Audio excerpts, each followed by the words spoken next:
Halo semuanya, Assalamualaikum warahmatullahi wabarakatuh. Kami mahasiswa dari Universitas Pamulang, Fakultas Ekonomi dan Bisnis, Prodi Manajemen, semester 4, kelompok 2 dengan materi obligasi. Video ini dibuat untuk memenuhi salah satu mata kuliah keuangan dengan dosen pengampu Ibu Rahmawati STMBA. Sebelumnya, perkenalkan, nama saya Sulistiawati Alia dengan NIM 2110105041118. Saya dari Anti dengan NIM 2110105043043. Saya Tera Rahmawati dengan NIM 2110105401349. Saya Fistanila Septiana dengan NIM 211010501367. Saya Sally Astuti dengan NIM 211010501330.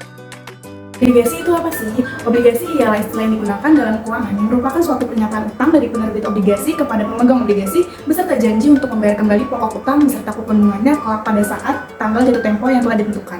Obligasi merupakan suatu berharga yang dijual kepada publik di mana di sana dicantumkan berbagai ketentuan yang menjelaskan berbagai hal seperti nilai nominal, suku bunga, jangka waktu, nama penerbit, dan beberapa ketentuan lainnya.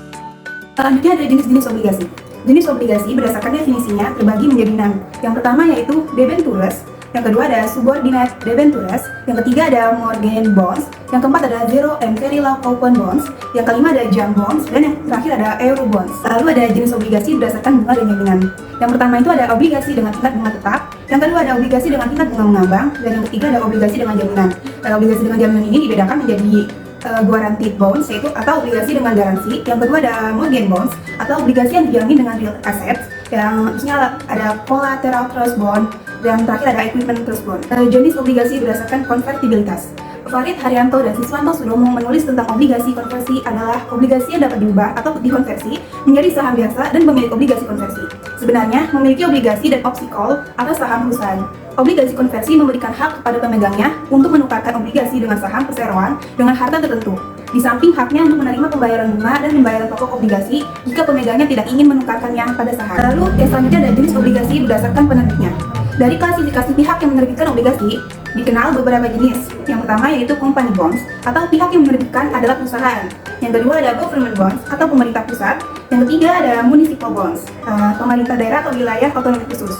Obligasi perusahaan adalah obligasi yang diterbitkan oleh perusahaan, misalnya Bank Investasi Eropa, atau European Investment Bank, atau Bank Pembangunan Asia, Asia Development Bank. Obligasi pemerintah adalah pemerintah suatu negara menerbitkan obligasi pemerintah dalam mata uang negaranya maupun obligasi pemerintah dalam dominasi valuta asing yang biasa disebut dengan obligasi internasional sovereign bonds. Karakteristik obligasi: 1. Memiliki masa jatuh tempo, 2. Nilai pokok utang, 3. Kupon obligasi, 4. Perintah obligasi, dan 5. Dapat diperjualbelikan. Memiliki masa jatuh tempo. Masa berlaku suatu obligasi sudah ditentukan secara pasti pada saat obligasi tersebut diterbitkan, misalnya 5 tahun, 7 tahun, dan seterusnya. Artinya, jika telah melampaui masa jatuh tempo, maka obligasi tersebut otomatis tidak berlaku lagi. Nilai pokok utang. Besarnya nilai obligasi yang dikeluarkan sebuah perusahaan telah ditetapkan sejak awal obligasi tersebut diterbitkan. Misalnya PT ABC menerbitkan obligasi sebesar 100 miliar. Umumnya obligasi memiliki pecahan sebesar 50 juta. Berarti bahwa jumlah obligasi yang diterbitkan tersebut adalah sebanyak 2000 obligasi. Pecahan obligasi dikenal dengan istilah denominasi. Jika seseorang membeli sebanyak 2 obligasi dikali 50 juta atau setara dengan 100 juta. Nilai pokok utang sebesar 100 miliar wajib dikembalikan perusahaan ketika obligasi tersebut jatuh tempo, misalnya 5 tahun. Kupon obligasi. Pendapatan utama pemegang obligasi adalah bunga yang dibayar perusahaan kepada pemegang obligasi pada waktu-waktu yang telah ditentukan. Misalnya setiap 3 bulan atau setiap 6 bulan sekali. Pada obligasi, istilah bunga umumnya disebut kupon.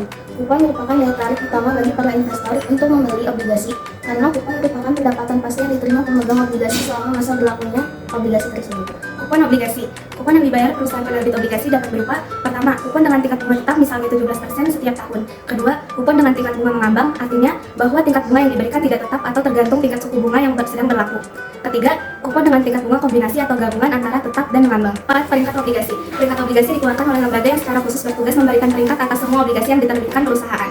Semua obligasi yang diterbitkan wajib diberi peringkat sedemikian agar investor dapat mengukur atau memperkirakan seberapa besar resiko yang akan dihadapi dengan membeli obligasi tertentu. Kelima, dapat diperjualbelikan. Obligasi dapat diperjualbelikan seperti halnya saham. Jika suatu saat nilai obligasi meningkat, maka pemegang obligasi dapat menjual obligasi tersebut melalui dealer atau pialang obligasi. Pialang obligasi akan menerima fee atas transaksi obligasi tersebut. Keuntungan dan kekurangan membeli obligasi. Keuntungan membeli obligasi: pertama, ada memberikan pendapatan tetap berupa kupon. Kedua, keuntungan atas penjualan obligasi.